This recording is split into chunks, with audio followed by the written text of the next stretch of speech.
Alrighty, let's do this. Hopefully, I'm gonna lean it on. This is actually hard to do. That's why I don't do it. Gonna lean it on my Sharp, or my mum's Sharp television. Better just check to see whether it's freaking record. Yeah, it's still recording. Okay. Lots of technical difficulties here. Let's move that out of the way and hope for the best. When I did media classes when I was in high school, we would have like a crew, and so you'd have a monitor and shit like that. And with that monitor, you'd be able to, someone would be like, yes, you're in shot. Yes, that's correct, you're in shot. Yes, right, get going. All good. Everybody's fine. But I just have to guess, and if I fuck it up, I have to do it all again. And I don't like doing things twice, ever. It's fucking stupid. The second take is always worse, and this is what pisses me off about the way the fucking music industry and the fucking Hollywood media has become, because it's like training wheels on constantly for everyone. It's like, how about we get in the real fucking world and show the fuck up for a change, yeah? Now, I want to talk about Great Britain. You all think of Great Britain, I'm sure you think of the Queen, you think of luxury, you think of manners, you think of dainty little dishes and you know, golden carriages and marching horses and all the king's men and all the king's horses. I did that the wrong way around, but that's life. Such is life. Well, I'm here to tell you that that is not Great Britain. Great Britain is like a tribe when it comes down to it. It's a tribe of people that like their island a lot and they don't want anyone to come there. Like the same as the fucking Hawaiians. And if I was to go paddle out a pipeline and I was to go drop in on K&O Care, I fucking can't remember his name, the best drop near in the world, I'd lose all my teeth after that incident. And that's actually what all the bad teeth thing is about with England. It's like an ongoing joke where you give a shit about having bad teeth, despite the fact that we have perfect teeth. And we knock your teeth out if you try and fuck with us. And we spread out everywhere, just like the Polynesians did. Yeah, we're everywhere. Can't get rid of us, like fucking cockroaches. And it's not always about la-di-da. The la-di-da is not all that, it's not all it's cracked up to be, yeah? It's like a gilded prison, I believe. And so I work down in the trenches, and I, like all Englishmen, enjoy the simple things in life. You won't mind me. I'm just going to have 1 or 2 mouthfuls of this beautiful goodness straight out of the fridge.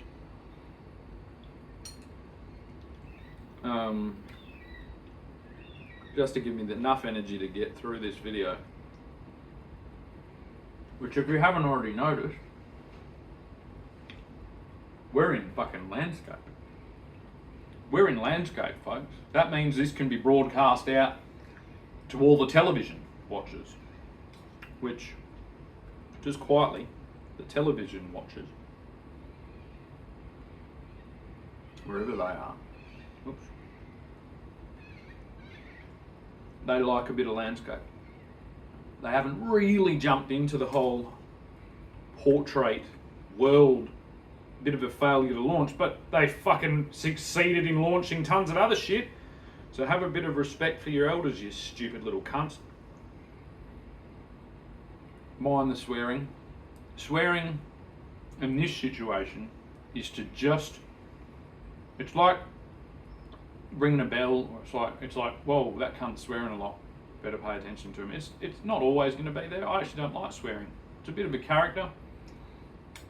I've worked on it for a while, just to really kind of get what Australia is, which is diverse, and squeeze that all into one type of ridiculous caricature. So, I guess this is it. which is my ridiculous caricature of me sitting on a chair in my mum's living room with an Anzac flag and a Union Jack, or Australian flag minus the Southern Cross, but it might still be there. It's there in your mind, and it's also there in the sky, so just look up. Now, little suggestion. I've never seen the Southern Cross at daylight during the day. You can't. That flag should be black. So, in honour of our Indigenous folk and the fucking cutthroat pirates that fucking, you know, we fought in the sands and everywhere. We fought all over the country, and then we came to like this weird stagnation peace agreement, and so that's like blood on the ground that's black as well at night, and it's like this peaceful agreement once we have a black flag. And the blue flag still exists as well. This is just a new flag. We have a few different colours anyway, but the black one is to signify a unified and savage force that, just like Great Britain, is its own little fucking tribe. And we're a little bit prehistoric, that's why they've got to keep a really close eye on us, because we have a tendency to just get fired up. Anyway, that's enough of that. If we get fired up, everyone's going to die. And so we're on a leash. But like my dog Leia, she loves a leash. If I take her leash off, she's like, holy shit. And she has like an existential crisis all of a sudden, and I don't want to risk that. So yeah, Australia was built on baked beans. Australia runs on baked beans. And the best baked beans is Heinz. I reckon Heinz, because you guys are doing pretty well, I think a wheelbarrow full of cash, because I need a new wheelbarrow. And in the spirit of the Weimar Republic, I just think that would look like a cool photo, a wheelbarrow of cash parked behind my mum's Hyundai i30 from Heinz with 2 tins of baked beans on it. If I was in charge of Heinz PR team, that's what I'd be like, holy shit, get that man his wheelbarrow full of cash. If Mr. Beast was in charge of this, there'd be a wheelbarrow fucking full of fucking cash and 2 baked bean tins on my driveway in 20 minutes. So you don't want to get out fucking, you know, you don't want to get overshadowed by a fucking weird little autistic nerd that has a penchant for fucking psychological abuse of fucking young people. Yeah. The other thing it was built on was Cadbury's. Cadbury's. I've got a weird story, like, I don't even know whether this is real, but I'm pretty sure, my dad, I think, was like, he went to one of those debutante balls I was talking about, and he was like, his girlfriend was like the girlfriend of the manager of the Tasmanian Cadbury factory, or like company. And then something happened and he nicked off. I don't exactly know what happened. But yeah, weird, eh? He nicked off.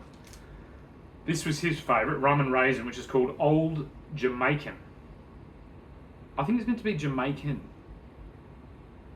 Maybe it's Old Jamaica. Yeah, this shit was my dad's favourite, because it's got rum and raisins in it.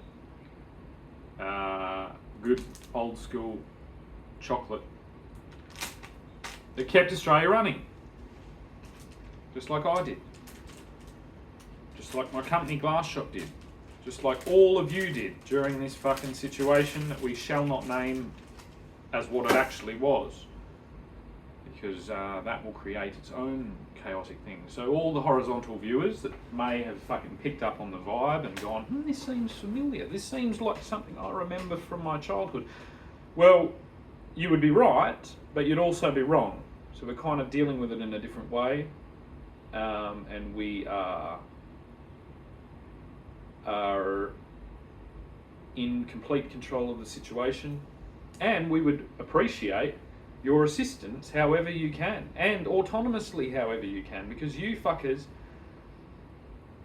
the boomers, that is, and the elderly. I mean, boomers basically got to look after the very elderly, and the boomers have also got to show these little fuckers how to organise a chaotic situation. And so the boomers are kind of in charge a little bit as far as day-to-day operations go. They're around just making sure everything keeps steady and ticking. And that's good. That's important. Basically we're trying to get the Americans over a fucking barrel. Now Donald Trump is actually a pretty good man for this situation. He's a businessman. He has business futures that he aspires to, and he's in control of the largest military, well, maybe the second largest military on earth. And so we're kind of coming in as peacekeepers, which is what Australians often do, and it's what the independent nation of Tasmania specialises in. And I've heard their king is quite a man of the people, he's not, do you know what I mean? He's not like some of these other images of kings. He's a bit more real. And so he's asked me to ask you all if you can assist in this peacekeeping mission. And the peacekeeping mission basically is we're going to transition out of a fucking digital dystopian hell that we've kind of been pushed into by Mr. Beast and the Koreans. And we're going to kind of take a step back 30 years and just implant basically a horizontal device that looks a bit like a door, hopefully you can see the door there, into our lives, that's going to act like a telephone that was on the wall, except there's a person in your house that you phone up and then they're there. Basically, I think on that, we're going to have a whole better world. And we are getting helped by that with the Chinese, because we are going to co-develop this. So any of your Chinese stuff that you've got, right? China's never attacked us. Ever. And we've fucked with them. We've fucked with them. If you're a relative of the British Empire or anything like that, even if you're Irish because you were drunk and you missed the whole thing and you know what I mean, you up the rah, fucking rah, and missed us and didn't fucking even help us at all, and you actually tried to hinder this a lot just because you're idiots. So China can fuck us up. They can really fuck us up, and they're not, because they're China and they just keep to themselves. Yeah, there's a little bit of fuckery because they don't want to look like pussies, and they're far from pussies. So there was a little bit of fuckery. Now I don't exactly know which bits of fuckery were Chinese, which bits were American, which bits were Russian. That's complicated, but we are in a co-development process with the United Kingdom and Australia and the Commonwealth and China to co-develop a strategy to kind of build a big fence around the United States of America. And Trump is there to basically work that deal out best for America, for the United States, kind of realising that all eyes of the world are on them and we kind of know the game and the game is up, and he's going to be the head designer of the new United States, which is a fucking crazy job, so give him a fucking break, okay? And it's a completely business only operation. Any exposure of guns and things like that in this current moment is just so that we all are aware that this is a heightened situation. And so we should all remain calm. Calmness. Not run for the hills and stock up on shit and fucking da-da-da-da-da-da-da-da like the pandemic. Calmness is the walk that we're going to walk. We're going to walk calmly because there is absolutely no hurry. This horizon that we're viewing is very, very, very far away. Yeah, and if you Usain Bolt this out of the gate, you're going to be left for dead. Right? It's a big old fucking walk. It's not even a marathon. A marathon is a run. This is a stroll. This is a gentle stroll into a beautiful horizon, far, far, far, far, far in the future. And in the future, you will be able to speak to a Chinaman which is their correct term, or a Chinese man or woman, if we get up to the standard of 2025, you'll be able to speak to them fluently, and we will hopefully understand each other's beautiful cultures more, and so we can celebrate the beauty of each other's cultures rather than be scared of our posturing, our military posturing, which is an important factor. This is military posturing right now. This is a fucking hive activation of an incredibly hidden empire, to show the might of the British Empire for just a moment. And then you can all get back to normal. You can just get back to doing what you do, but perhaps with a new direction, knowing that this distant, beautiful horizon is now in sight. So as a bit of a captain, I've phoned up Basil Zemplis this morning and told him to ring the bell tower, and I've said basically, hey, look guys, we can see land ahoy, we can see it. So settle down, the fucking long journey's over. You're going to see your loved ones and all these things, which you're already there, but you've kind of neglected them, haven't you? So you're going to see your loved ones, you're going to have those moments like that R&I ad, the research and investment bank, yeah, which is what I've been doing. That's why I'm now the fucking CEO, chairperson of the R&I bank. And yeah, all of this has been foreshadowed when I wagged my TAFE course about fucking animation with my good mate, and we hitched a train into the city, and I went straight to the top of that tower, which used to be called Bond Tower, used to be called the R&I building as well. Bondi had a bit of ego issues, which led us astray, but he was a great man and pretty good scorekeeper for the Wooroloo prison team, I've heard as well. But he missed the cues, I think. He should have stayed in his fucking sign writing apprenticeship a little bit longer so that he could pick up on the cues that he should have been, leading us all into a united, beautiful Western Australia instead, and Australia, whatever it is, instead of trying to knob everything that moves and getting into stoushes with all people all over the world. You've got to be very respectful when you get into stoushes. Respect is always appreciated and reflected right back at you. So yeah, the R&I Tower is going to come back, and that's going to fucking make about 33% of the population of Perth and the Western Australian greater region feel very, very secure in their investments, in their strategies, and in their diligence and dedication to responsible and conservative management of their family's affairs. If you don't understand what I said, that's because Roger Cook is too busy trying to put tampons in boys' toilets and didn't concentrate on the insane technological revolution that we're on the footstep of. On the footstep? Doorstep. On the threshold of. They're the two names for this device that I'm using over. So maybe as a little bit of an interactive experiment for Perth or whoever else is here, we've got two options. Okay, I'm not like Henry Ford. Henry Ford said it comes in one colour, it's black. I'm more of a Michael Jackson fan, and he said, thing about my baby, it doesn't matter if you're black or white. And so I'm like, well, that's two. That's twice as good as one.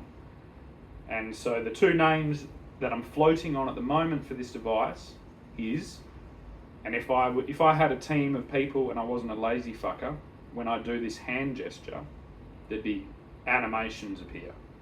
But I'm not going to do that because you have an imagination, so you can just imagine, like John Lennon did, that there is two options appearing on the screen. Okay? We're not into CGI here. We're just into reality. Now CGI is cool, but that's a different thing, and this is reality.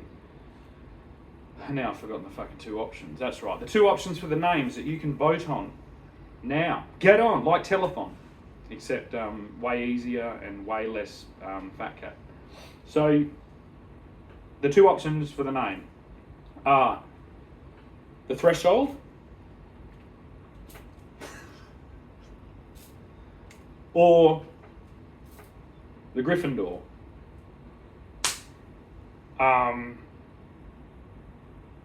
And maybe we can do both. You know what I mean? But I just want to know. Let's see if we can get to 50-50. If we get to 50-50, that's an interesting realisation. Then we go, well, we make both. Some people want a Gryffindor and some people want a Threshold.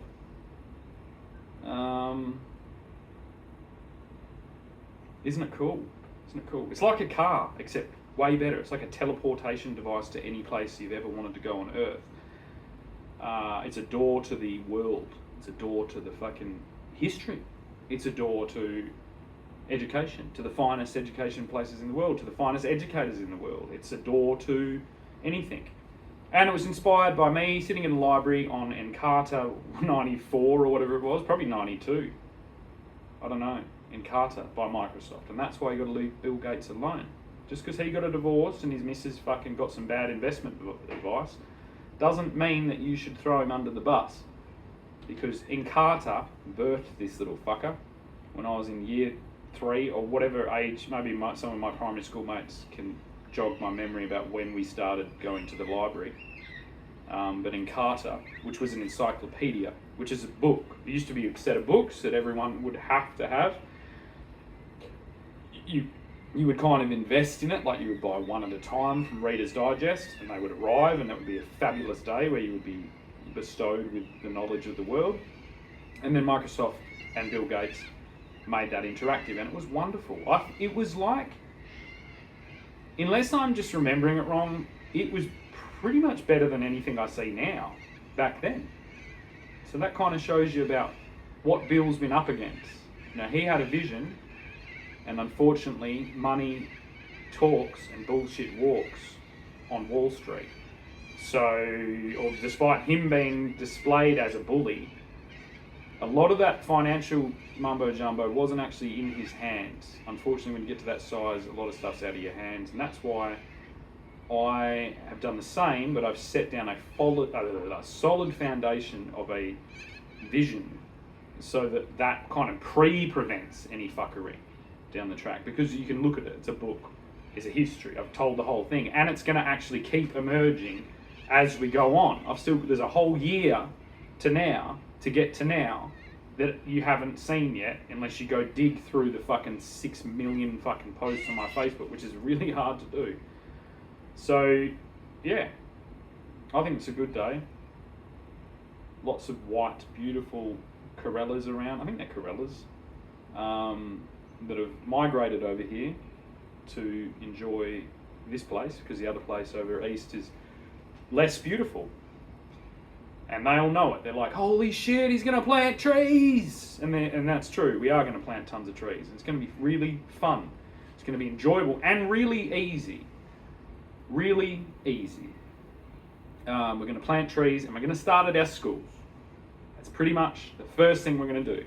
We're going to cover all those shitty brick buildings with trees, because that will make them cooler and more beautiful. Like me. Look how cool and beautiful I am. And when you're in a cool, beautiful place, you'll be less of a little shit. I was going to use the other word, but I think a little shit. Let's stay at little shit. Let's not refer to children as horrific swear words. Let's call them little shits.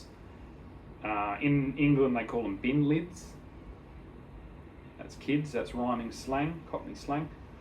And here, let's just stay with little shits, because they are little shits.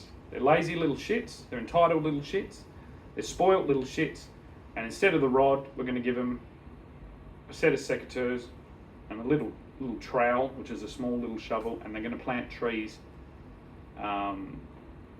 Trees that are hedgeable, and I'm working on a little prototype of that right now as we speak. Hedgeable trees, using recycled materials, using stuff that's already here. It's all around us. There are some people here that left some things for us that should be appreciated massively, and those people were English. And there is a plan for this place that I can read, and aren't you all lucky that I can? Because otherwise, it would look like Mr. Beast's wank room. And Mr. Beast's wank room is a disgusting little fucking shithole den, and that cunt should be given the biggest black eye in the world to make sure that he never, ever, ever does this again. Just smack like that, fucking straight in his eye. Blood. Fucking pissing out of that cunt's eye. 2 teeth gone. Mr. Beast is dead.